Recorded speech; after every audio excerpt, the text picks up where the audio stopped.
Hello, everyone. Welcome back to Sports Time HQ. I am your host, Frando, and not joining me again is my co-host, Keith. Unfortunately, he is not able to be here, but we do have a special guest star again today. Today is NFL Network's fantasy analyst, Marcus Grant. Marcus, how are you doing today? I'm good, Fernando. Thanks for having me on the show. Of course. I mean, we already got some big news today. I'm sure you already heard about it.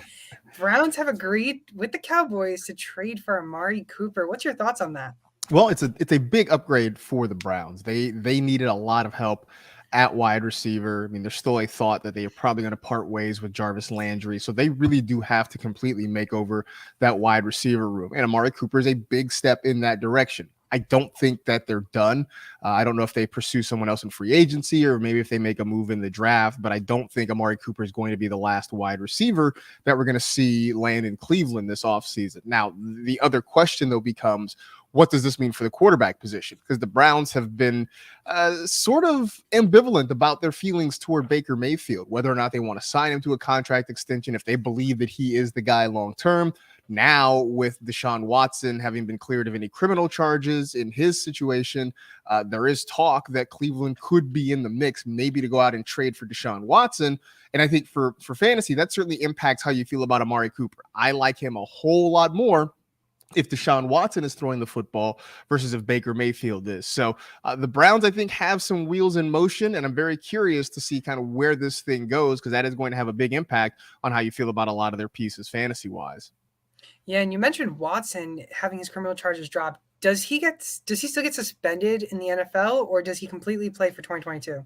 I suspect there's going to be a suspension coming from the league, just based on past situations that are, I mean, there's nothing exactly like this, but similar situations where guys have criminal charges facing them for things they've done off the field. we've seen that even, you don't necessarily have to be convicted in a court of law for the NFL to hand out some sort of punishment. So I would think that after everything, I would think that Roger Goodell is probably going to hand out some kind of suspension for violating the personal conduct policy or something along those lines. Again, I don't know this for sure. This is just my guess based on what we've seen in the past. But I would be surprised if Deshaun Watson is available to whatever team for the entirety of 17 games. Yeah, and I know Michael F. Flory and I, we were talking about it, and I want to hear your opinion on this. So now that Deshaun Watson's case are officially dropped, the Panthers were interested in him prior to this, and the Seahawks were also interested, and also the Steelers. Now, maybe, who knows, maybe Baker Mayfield isn't the starting quarterback for the Browns, but out of those three teams, which one do you think that you could see Watson going to?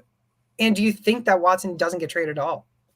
I think he gets traded because he's made it clear that he doesn't want to play for Houston anymore. I mean, he made that just flat out clear. And had he not had all this other stuff, all these allegations against him, I think the Texans would have tried to trade him last year. I think selfishly, I'd love to see him in Seattle. I'd love to see him paired up with DK Metcalf and Tyler Lockett. I know there had been some thought that maybe the Seahawks would try to move on from Lockett, that they would try to trade him, although I think that has sort of quieted down recently. But I think for Seattle, first of all, if they plan to try to remain competitive in the NFC West, I think they're going to need a quarterback like Deshaun Watson just to maximize those wide receivers. But again, fantasy-wise, just selfishly, I like DK. I like Tyler Lockett. I'd like to see their fantasy value kind of stay where it is. I don't think that happens with Drew Lock. So if we're picking amongst those teams that you listed, I'd love to see him land in the Pacific Northwest. Yeah, I'm not seeing Drew Lock really given those fantasy numbers for DK Metcalf or even Tyler Lockett.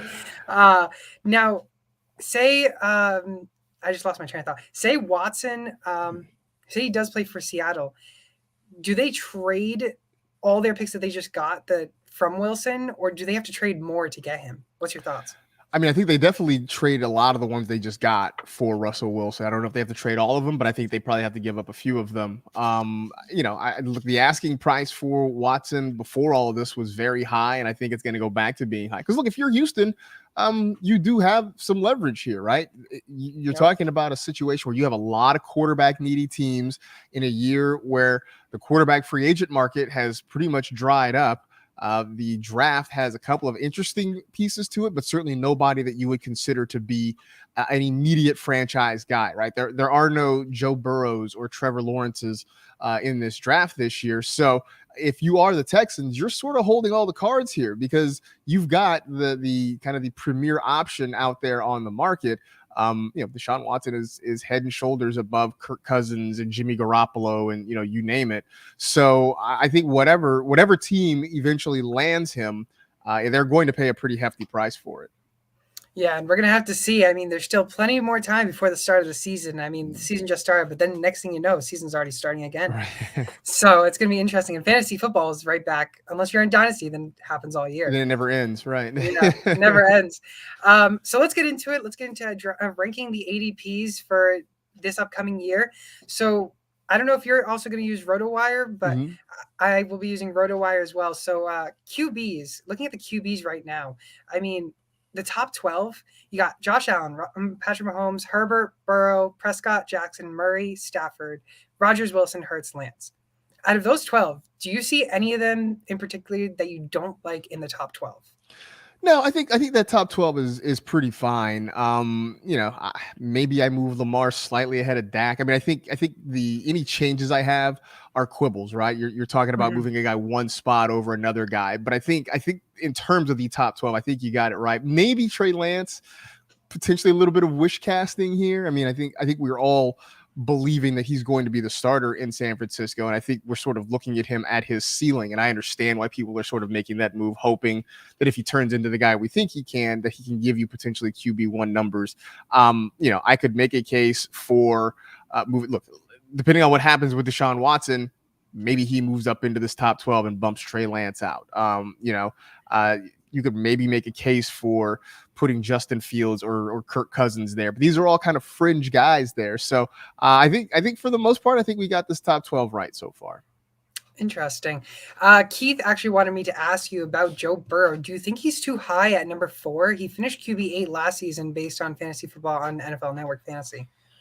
I think it's sort of picking him at his ceiling right now, right? I think the belief is that the Bengals are going to go out and do something with their offensive line. I know that was the big debate last year, right? Do they draft a guy like Penei Sewell? Do they go out and they get a wide receiver? I know people sort of mocked them for taking Jamar Chase, but I also feel like the results sort of speak for themselves, right? I mean, Yeah. Chase had a phenomenal year. The Bengals ended up in the Super Bowl, so it's really sort of hard to argue against that. But I think after seeing Cincinnati in the playoffs and in the Super Bowl and seeing how much pressure Joe Burrow was under, I mean, remember, he got sacked 9 times in that playoff game against Tennessee. He was sacked and hit a bunch of times by the Rams. In fact, ended up being injured in that game, and he gutted it out and finished. But he took a beating in that one. So I think if you're the Bengals, you have to work on your offensive line to protect your franchise quarterback. And I think if that's the case, if they can protect Joe Burrow, I think there's an argument to see that that top 8 finish from last year move into a top 5 or even better finish for this year. Yeah, it'll be interesting to see. I think that the first round pick has to be in an offensive line. If they don't draft an offensive line in the first round, I would be shocked. And I think the rest of the world would be shocked. I think, in my opinion, out of those 12, I think Trey Lance really stands out. He finished technically as QB 40. Obviously, he didn't start the season really every single game. But at the same time, like you said, they're planning on having him start. So I don't know. I'd rather draft Kirk Cousins or even Derek Carr. I don't mind drafting Derek Carr there over Trey Lance. I'm a big fan of Trey Lance, but I'm not trusting him being a top 12 quarterback. Well, I sort of look at Trey Lance right now kind of the way I looked at Jalen Hurts last year. As I drafted Jalen Hurts as a second quarterback. There was one of my leagues where I had it was a good problem to have. I had Dak Prescott and Jalen Hurts, and every week I was kind of scratching my head over which guy do I start. Again, good problem to have. And I think sort of the same thing with Trey Lance. If you're drafting him, you're probably not drafting him to be your every week starter. It just doesn't really make sense right now. So chances are you are probably drafting somebody in the middle round. Maybe you're drafting Kirk Cousins. Maybe you're drafting Derek Carr.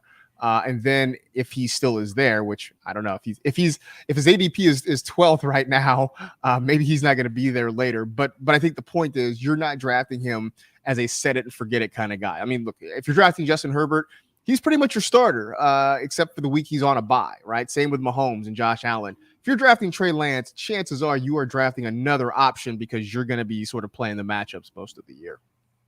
Yeah, I mean, I don't trust him at number 12. I don't trust him at all. Number 12. I see him maybe at 15, but I don't see him any higher than 15 as of right now. I get it. Totally. I get it, but I think this is going to be sadly the asking price for him because there's so much excitement. So this is my speculation though. The folks, those of us who are junkies who are drafting now, right, who are doing best ball leagues, who are in dynasty leagues, we tend to get excited about guys like Trey Lance, right? I mean, he's young, he's still fairly unknown. Yeah, I know we saw him a little bit, but he's still fairly unknown quantity. But we love his upside. We love his ability to run the football. We love his arm strength. And so those of us who are a little bit degenerate, we kind of get excited and we push the ADP up. I think what will happen, we'll get to July, we'll get to August, and the majority of the fantasy drafting population will start to log on again. And I think you get the people who are maybe less diehard, the more casual drafters who don't necessarily know Trey Lance, and that will push that ADP back down again. So I think by the time we get to training camp and we get to like early to mid-August, I think you're going to see him probably closer to 14 or 15, and maybe that's something a little bit more right because, again, the diehards won't – we will have been overwhelmed by the rest of the people who haven't been studying this stuff all year long.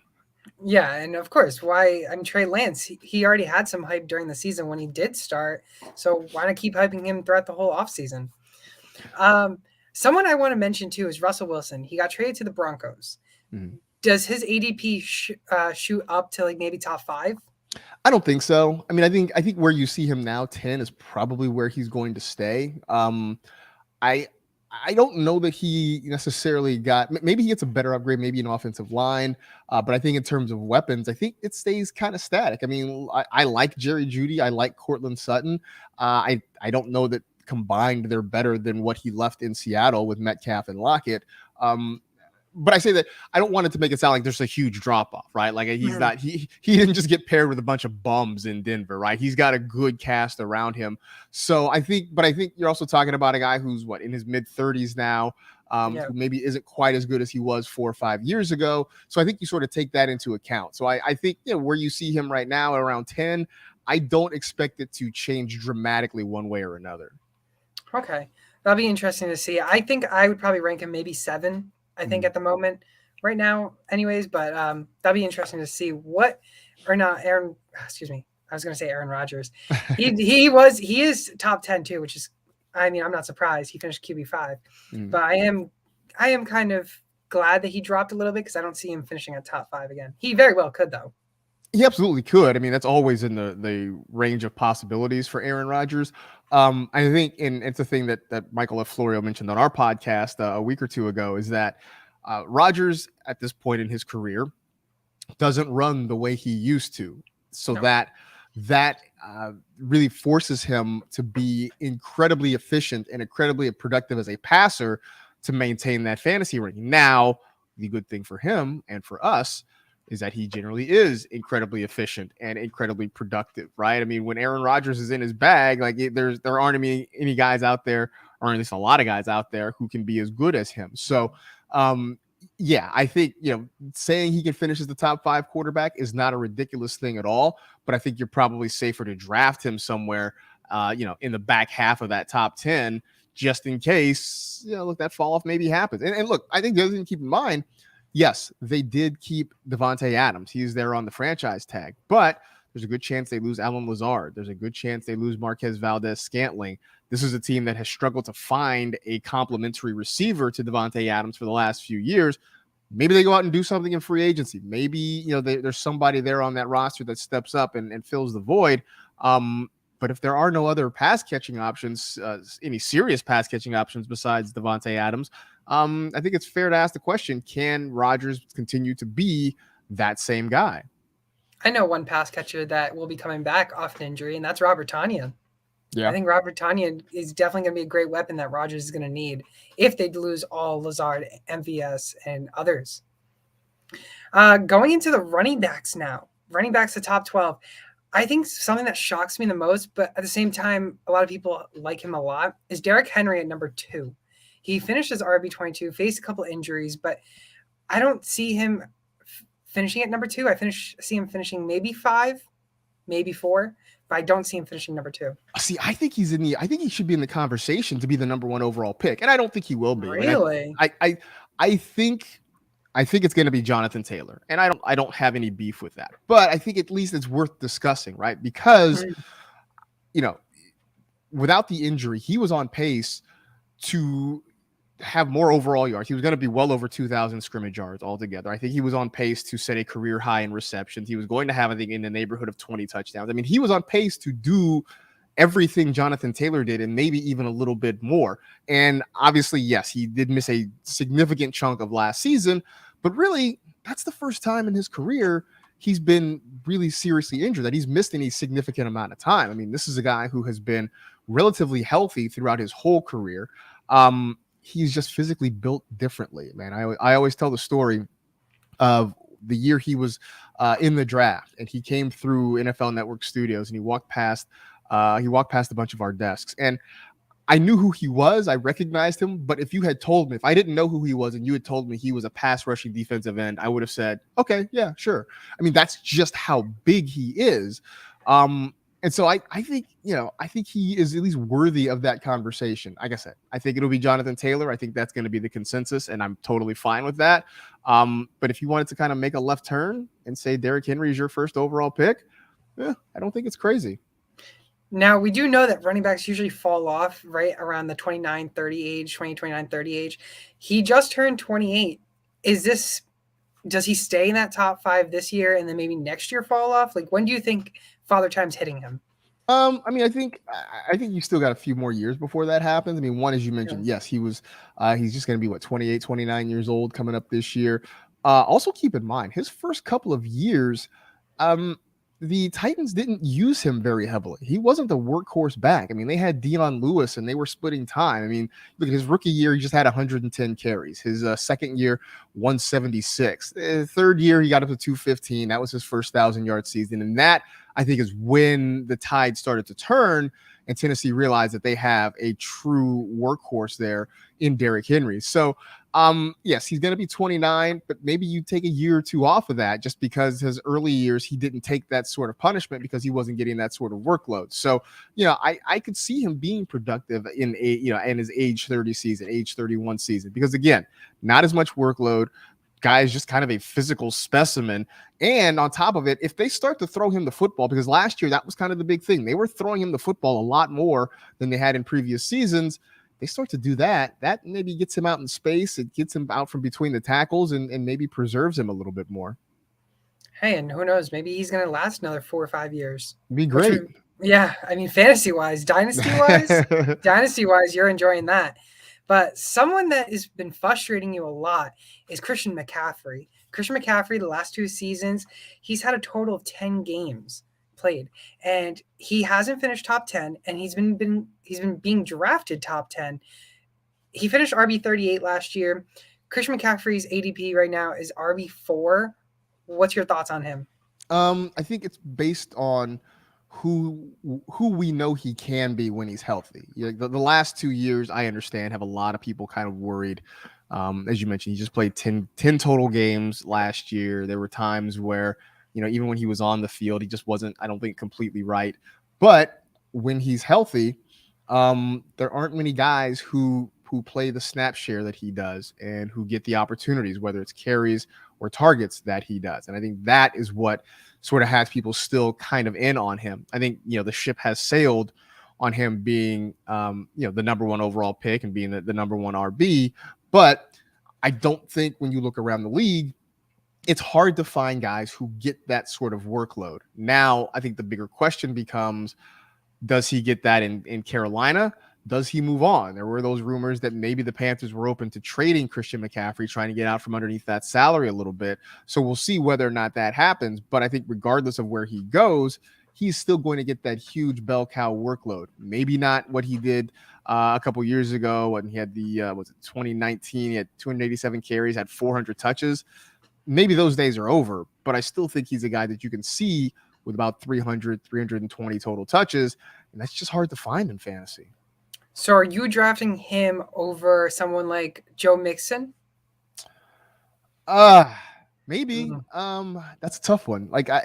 Because again, I think so much of it depends on where he ends up, right? If he stays in Carolina, just because the Panthers have so much to work on offensively, then I think if he stays with the Panthers, he's still going to see a ton of work.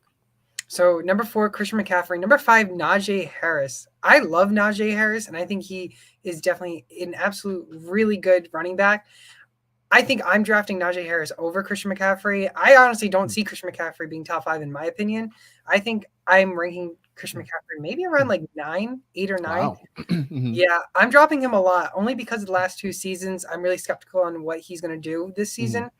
Obviously, we do know his potential. He's just amazing.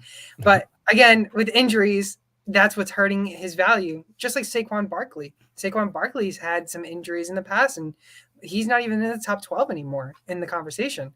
So I like Najee Harris a lot more than Christian McCaffrey. So you said you would take Christian McCaffrey over Joe Mixon. Are you taking Najee? Over Joe Mixon? Yeah, absolutely. I think what we saw from him last year, and I thought it was interesting too, because before he was drafted, a lot of people were saying, well, Najee can't catch the football. And he was kind of defensive about it. He's like, I can catch the football. He's like, they didn't ask me to. And I think that to me is always a reminder. And I say it every year, that just because we've never seen a player do a certain thing doesn't mean that player can't do a certain thing, right? Exactly. It was like that with Najee Harris at Alabama. It was like that with Jonathan Taylor at Wisconsin. People were like, can he catch the football?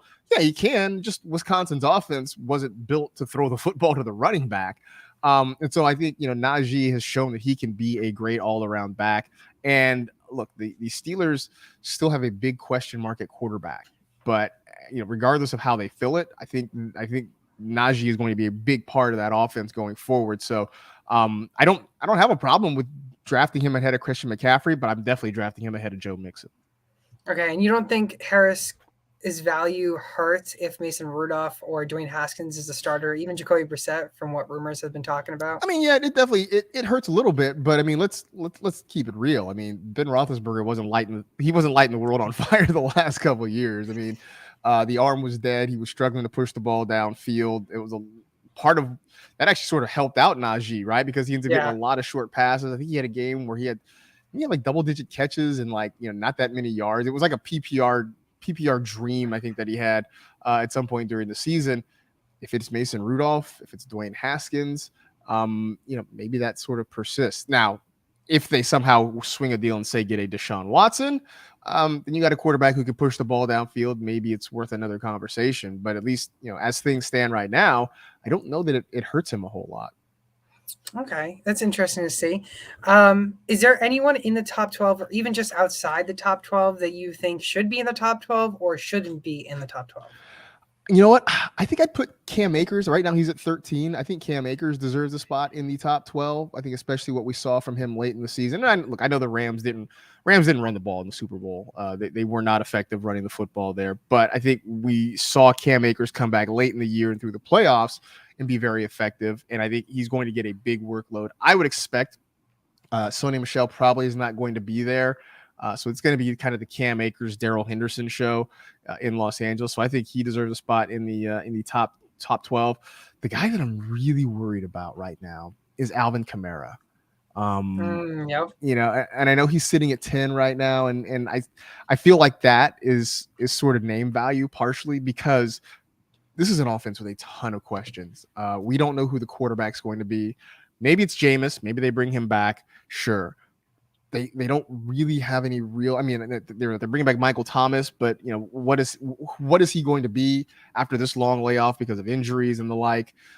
They don't really have anything beyond Michael Thomas as the wide receiver. Their offensive line is a mess. They're going through a coaching change right now. There are so many question marks in that Saints offense, and it really, really worries me about Alvin Kamara. So I might take him out of my top 12, and I think Cam Akers deserves a spot in that list. Wow.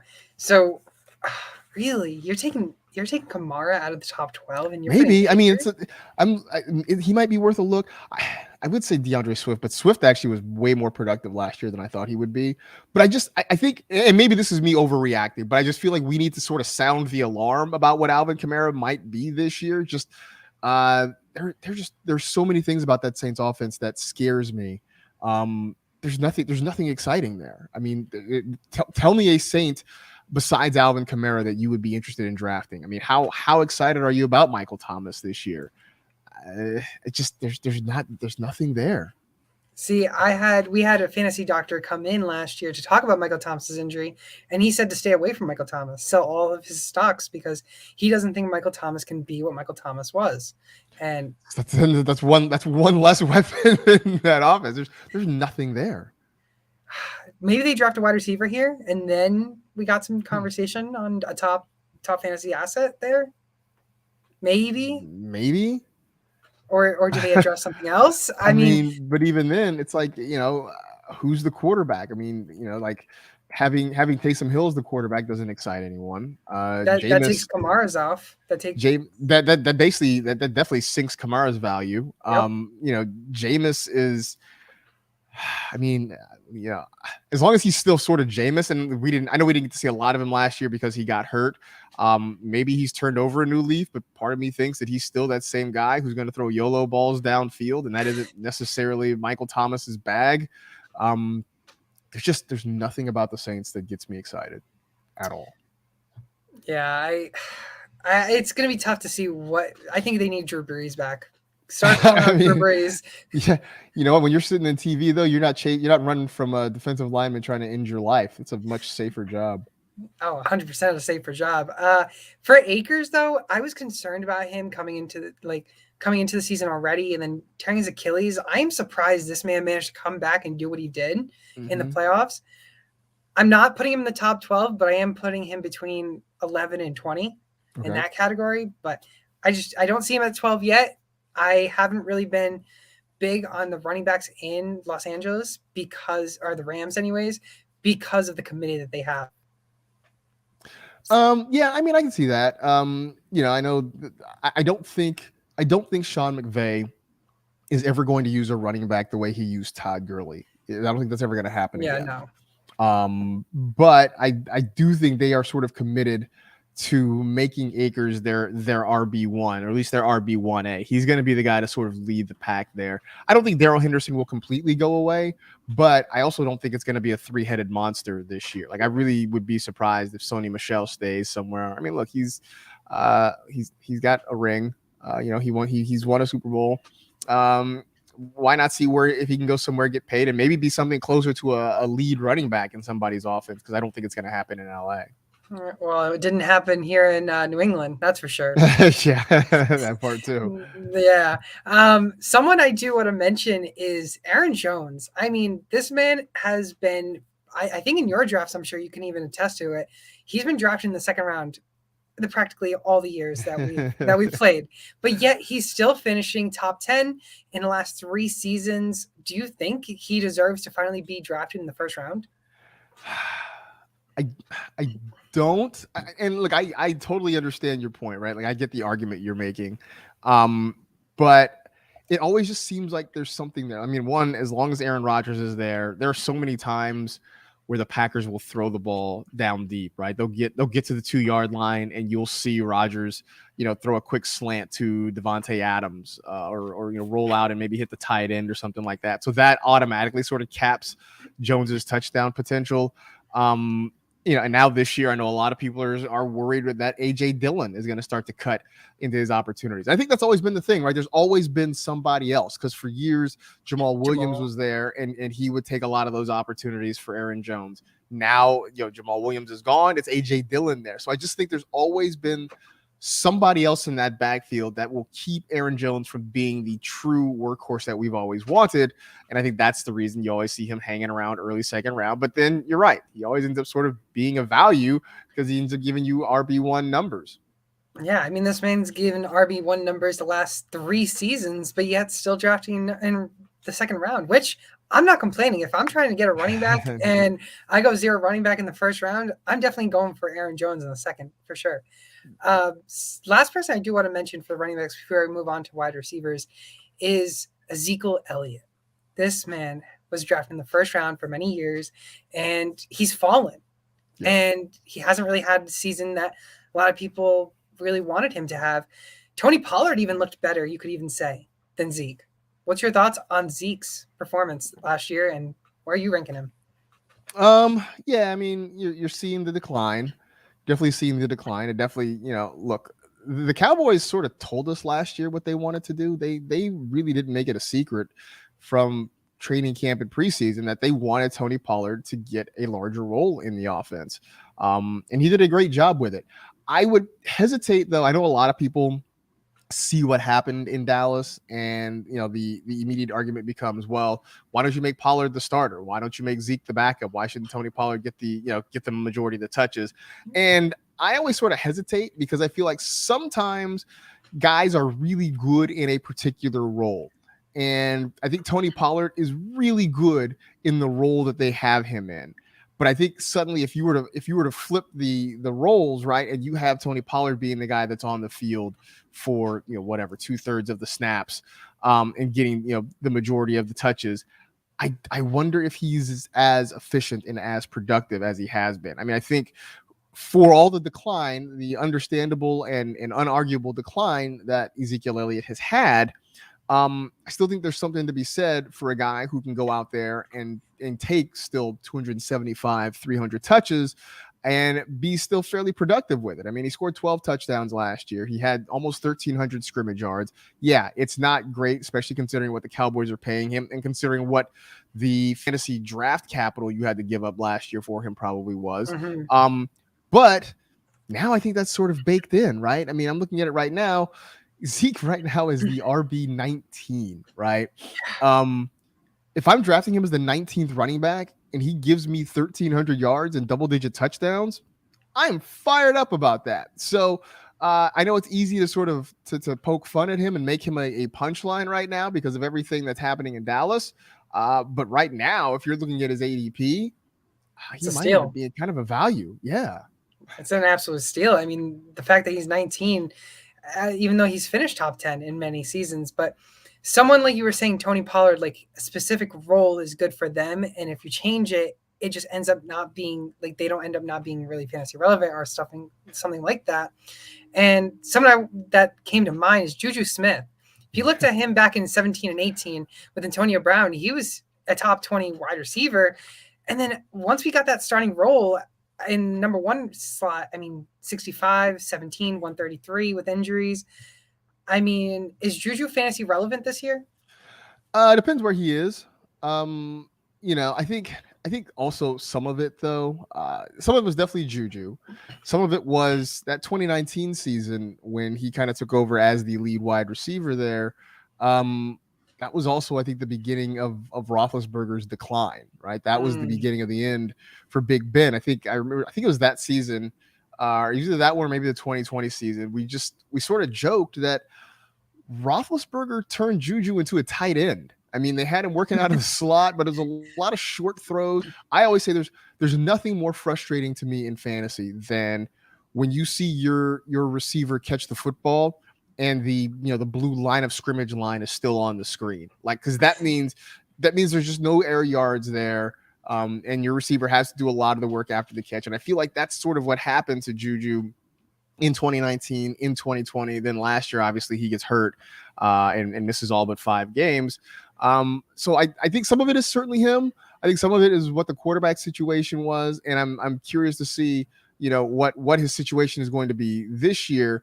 I still wonder why he didn't try to go to Kansas City. Last year he had a chance to go to Kansas City. He decided to stick around in Pittsburgh. He gets injured, and now you sort of left wondering maybe he does go back to the Chiefs. If he goes to KZ this year, then I think there's a reason to be excited. I don't know how much that shoots up his ADP, but I think he at least has more relevance than he would if he stayed in Pittsburgh.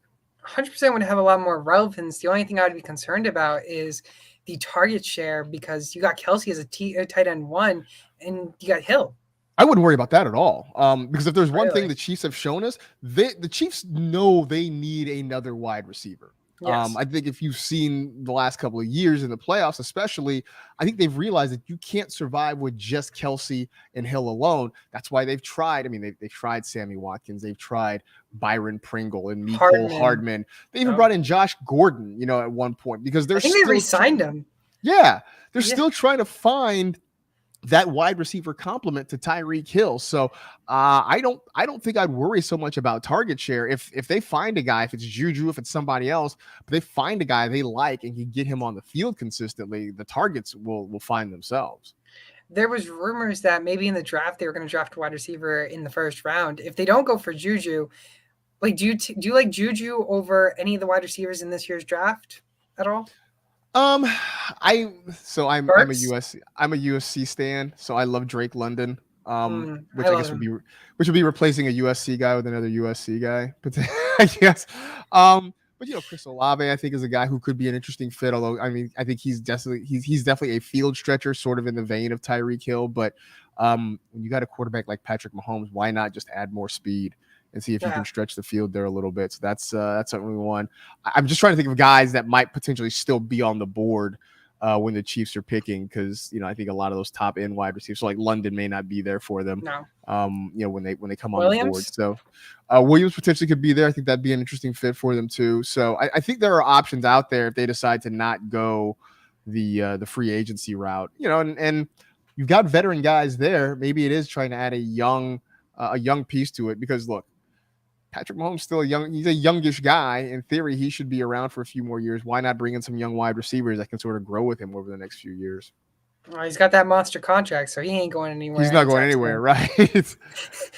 Someone I want to mention for the top 12 wide receivers is A.J. Brown. I want to hear your thoughts on him because he finished wide receiver 32. And that Titans team, I mean, it didn't look like a Titans team we're used to seeing. Maybe it's also because of Henry being injured, but you also added Julio Jones, but it really didn't do too much. he's being ranked right now as the number 8 wide receiver. I don't know. I mean, yeah, 8 wide receiver 8. What's your thoughts on him? I'm not a big fan of him in the top 12. No, I still love him. And I know last year was not great. I know last year was not great. Like I get it. Look, right, last year was a disappointment. Some of it was the injuries, some of it was like early in the season, he just couldn't get going, right? Even before he got hurt, he just couldn't get going. And I can't put my finger on what it was. It was super frustrating. But late in the year, after he got healthy and he came back, he started to look like the AJ Brown that look, I'll say this. Before they made the trade for Julio Jones, I had AJ Brown as kind of a dark horse to finish as the wide receiver 1 overall.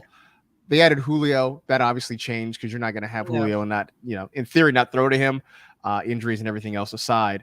But really, the back half of the season, AJ Brown looked like the guy that I thought he could be. And so I think I'm just banking on the fact that he's not going to have another slow start like he did last year, that hopefully he stays healthy, and that hopefully they get a little bit more out of Julio Jones. That, and I don't necessarily think they need Julio to go back to being the same, defense record that he was in Atlanta, but he does have to be better than he was last year, without a doubt. But I think if you get that, then that's going to be just enough to kind of take some of that attention off of Brown. So, I think this is sort of us kind of maybe hoping that he kind of gets back to where he was before, but I think the potential is there, and I understand why he's going in the top 10 of wide receivers.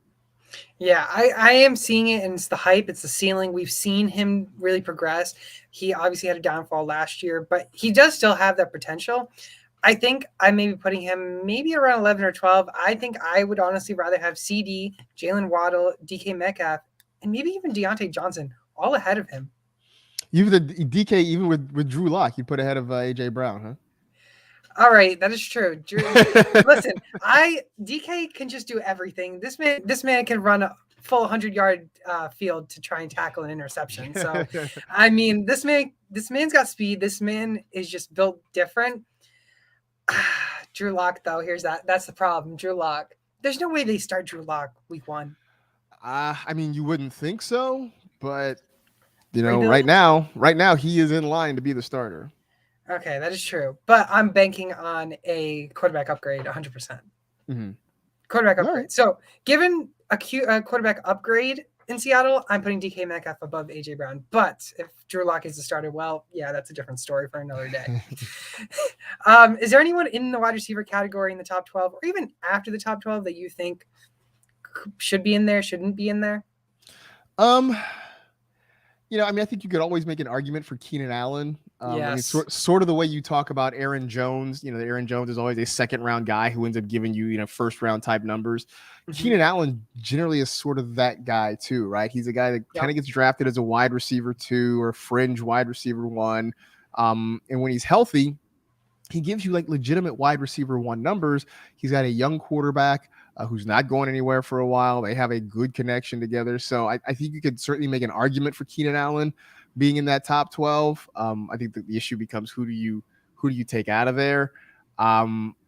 Another question. Maybe DK right now with Drew Lock. Yeah, I think that's maybe the guy that loses.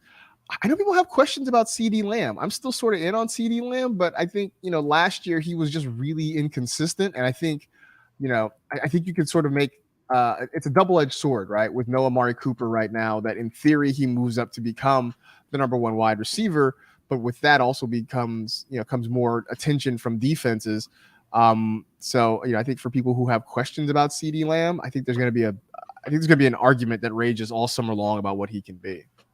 And do you think he should be top 10 even? Like, Amari Cooper is probably going to be gone, like 100%. Right. Do you think CD should be still number 9, or does his value jump up? Or I think right now I'm cautious, and I think that's about where I would have him. Because he'd be number 1 wide receiver there. He's the number 1 wide receiver in Dallas, at least for right now. Now we'll see what else they do, if they sign Michael Gallup, if they maybe, try to add another free agent, or if they draft somebody, we'll see. But for now, yeah, CD Lamb's the guy who's going to get, I think, most of the targets in that offense. So we're going to have to see whether or not CD should be the guy. I'm also cautious on him, but I also think I'd rather take him over AJ Brown. One guy I want to mention is, or two guys maybe, Monroe St. Brown. I mean, if you play Dynasty, you probably draft him in the third round in rookie drafts. But for ADP wise, for redraft, he's being ranked as the wide receiver 18. I mean, that's a little too high, I think, for him. Oh, you think so? I mean, I think part of it is because of the way he finished the season last year. I don't know what, if they're going to add anybody else at wide receiver, but the talk when he was drafted and all throughout training camp last year was that he was sort of, he was going to be in Detroit for Jared Goff, what Cooper Kupp had been in Los Angeles. I'm not, and I don't get it twisted. I'm not saying he's going to have a Cooper Kupp kind of season next year. You guys heard it here first. Marcus Grant, Cooper Kupp. Yeah, exactly. He's a new Cooper Kupp. But I mean, he's that guy who works out of the slot. He's got really sure hands. He can be physical when they need him to be. And it just really seemed like he and Jared Goff kind of had a nice connection. And you talk about guys who are going to get targets right now. He looks like he could be, if not the top target, a close second to maybe TJ Hawkinson in that offense. So I think the opportunity is going to be there. And again, maybe this is one of those things where the offseason hype is going to push it up. And then once the more casual folks come in, that ADP comes down a little bit. But I definitely think that last month or 6 weeks of the season and what he did there is a big part of the reason you see his ADP where it is right now. And it's exactly the hype. That's the problem. That's the reason. Excuse me. So do you think that you're drafting him over someone that finished wide receiver 10 last year, Hunter Renfrow, who's right now wide receiver 24? Honestly, I might. No. Here's the thing. What Hunter Renfrow did was amazing, right? This is a dude who had 103 catches for just over 1,000 yards.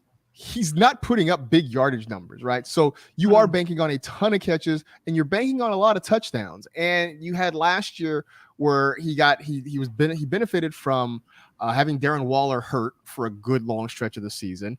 He benefited from a wide receiver group as a whole that was super disappointing, right? You lose Henry Ruggs because of his senseless accident. Colin Uber. Right. Brian Edwards has been a big disappointment for the first couple of years. I mean, Zay Jones is a nice piece, but he's nobody's game breaker. Nobody's staying up late at night, losing sleep over trying to defend Zay Jones. I think the Raiders are another team that you see make a move for a wide receiver. I think that's going to impact Hunter Renfrow. So I think he's a nice piece, and what he did last year was amazing. I also think you might have seen something close to his ceiling in that offense, and I think it's going to be hard to make the case that you should draft him as a top 10 wideout next year because of what he did. I mean, I agree on not drafting him in the top 10, but I mean, drafting him over Amon-Ra St. Brown, oof, I don't know if I like that one. Yeah, I really like Renfrow. I really like Renfrow, but I think, the thing is Renfrow and Darren Waller, it's almost like Hill and Kelsey. Obviously not exactly with skill set wise, but I mean, based on that offense, if they don't get another wide receiver that's even like a Henry Ruggs type, then Renfrow should see similar targets. And Elijah Moore is being drafted over Hunter Renfrow. Are you agreeing with that too? I think people are doing that based on upside. I think that's pretty much just because there was a lot of excitement about Elijah Moore. I understand that. And I think people are banking that Zach Wilson will be better than he was last year. Maybe that part's a little bit of wish casting, but I think that's the hope that Zach Wilson gets better, Moore continues to be productive the way he was, and kind of fulfill some of that promise that we all had for him.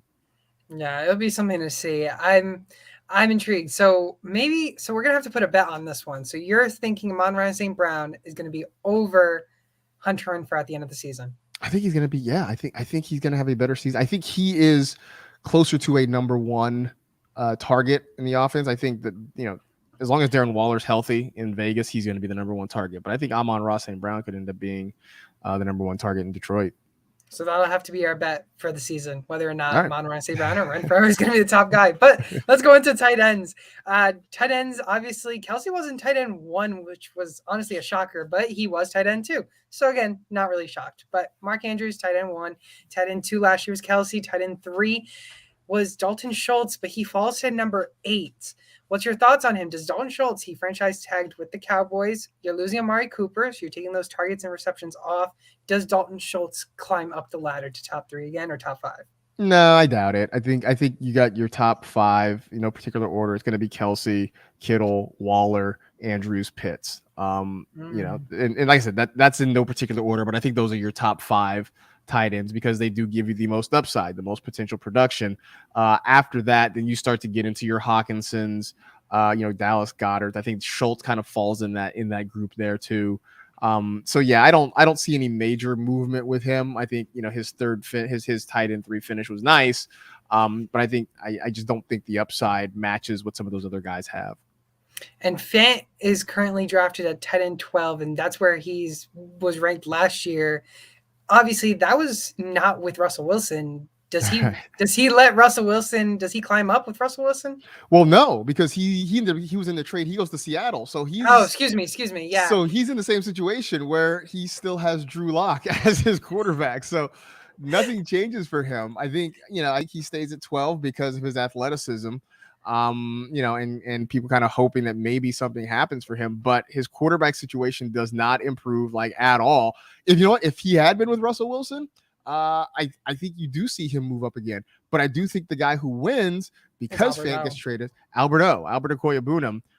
That's going to be a name that people should just learn how to pronounce because he's going to get talked about a lot this offseason. I know right now he's at tight end 33, but I do think that number starts to move up. Maybe he gets somewhere into the mid to low 20s. But I think he's the guy who benefits a lot from Russell Wilson coming to Denver, and more importantly, I guess Noah Fant leaving and going to Seattle. Where do you think Albert? Oh, I still can't pronounce his last name, so I'm not even going to try it. But where do you think he finishes the season with? I think he's outside the top 12. I mean, I think he's a high end tight end too.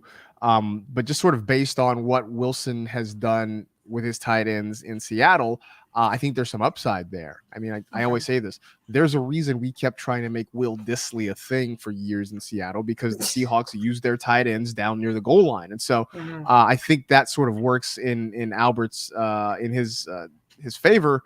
But I still don't know that it's going to be enough to make him a tight end 1. I think he's still kind of just on the fringes of that. Yeah, it's not like Russell Wilson really used his tight ends all that much. Mostly just near the end zone. I mean, he wasn't using them between the 20s a whole lot. No, not really. So it'll be interesting to see. Is there anyone else that you want to talk about for the tight end position? I mean, I'm just sort of. I think in terms of you look at the top 12 guys, I think they're mostly right. Maybe Gesicki flips over Noah Fant and gets in there now that he's been franchise tagged and we know that he's staying in Miami. Yep.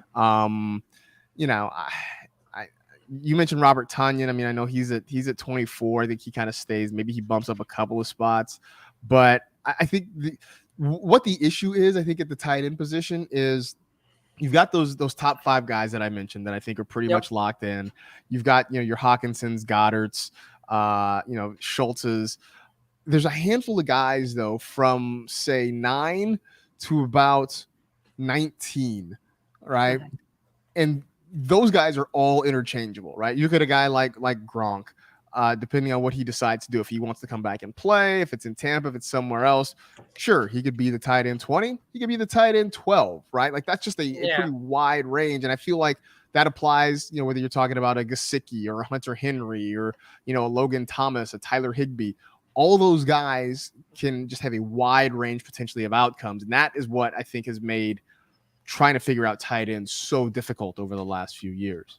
I mean, tight ends have been just so difficult to really, really find. I mean, Tonyan was one of the saviors of leagues a couple years ago, and now he's irrelevant. I mean, Dalton Schultz, a lot of people were kind of down on him last year. Now look at him. He finished tight end 3. I mean, no one expected him to be in top 10, I don't think. I mean, I know I was really high on him, but I never really saw that many people. So it'll be interesting to see where tight ends really fall. I mean, like we said, Hawkinson, he finished at 15. Waller finished at 17. Freiermuth is an upcoming second-year tight end, which is going to be interesting to see. So there's a lot of guys that have potential, but it's just the tight ends are just so hard to find. Right.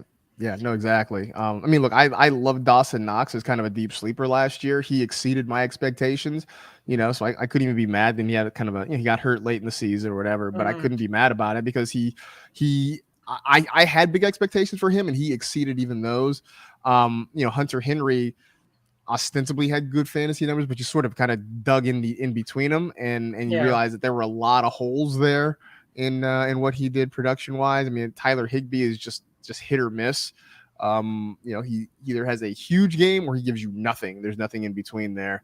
So I think you're going to see a lot of people battling early on to draft one of these top tier tight ends. I think like Kyle Pitts is going to be a guy that he's at tight end 3 right now. Mhm. I wouldn't be surprised if he jumps up to 2, maybe even 1 by the time we get to the start of the season.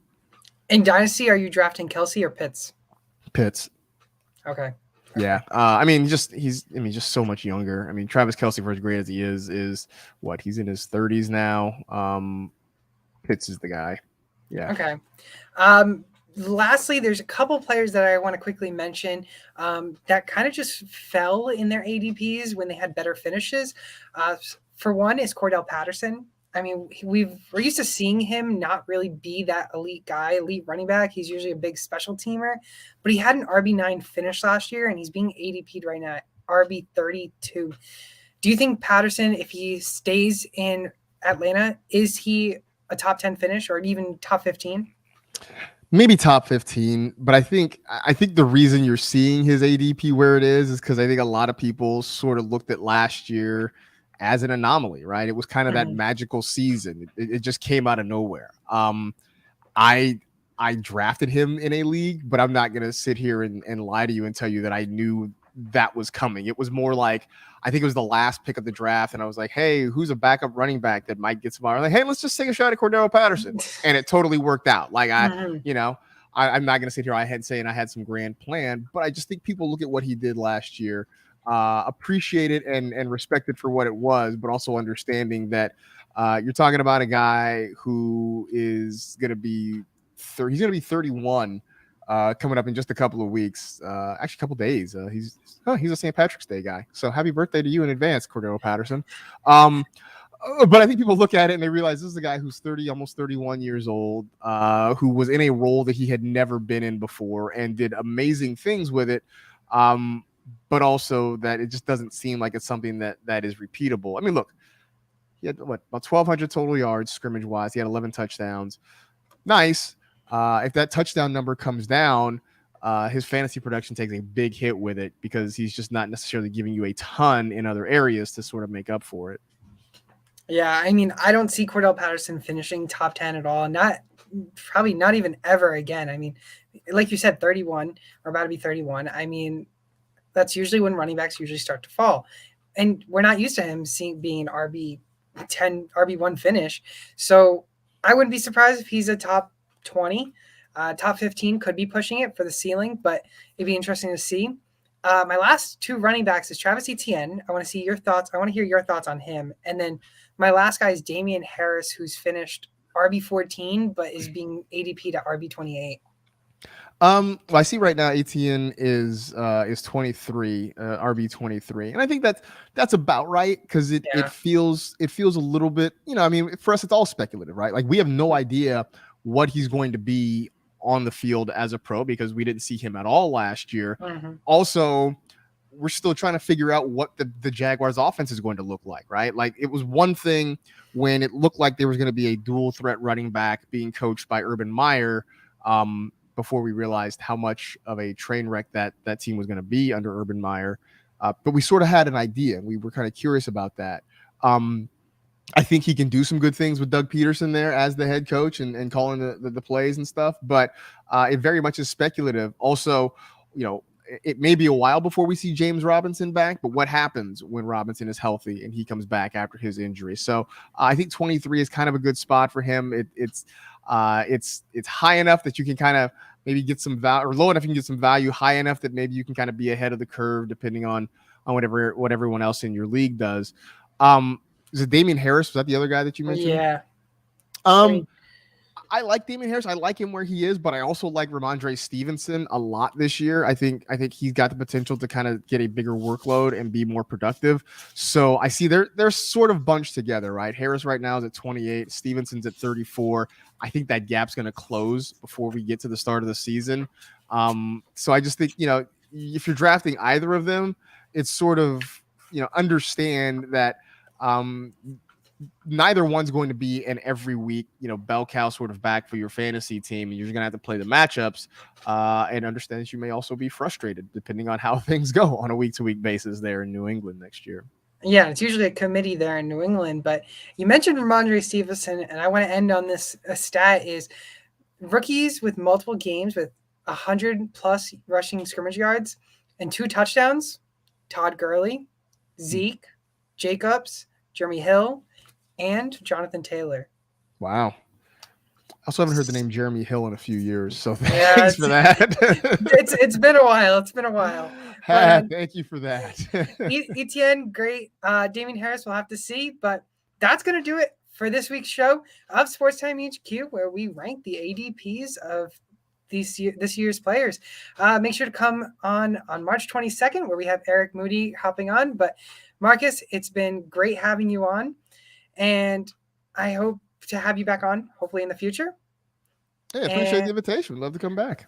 Yeah, I know Michael Flory and I were talking about maybe you coming back as well and doing maybe a rookie draft. Draft. We just have to figure out a time where you guys would be available. But, okay. That's going to do it here. And once again, guest star joining me is my guest star, Marcus Grant. Make sure to follow him all over social media at Marcus G. And be sure to follow us all over social media at Sports Time HQ.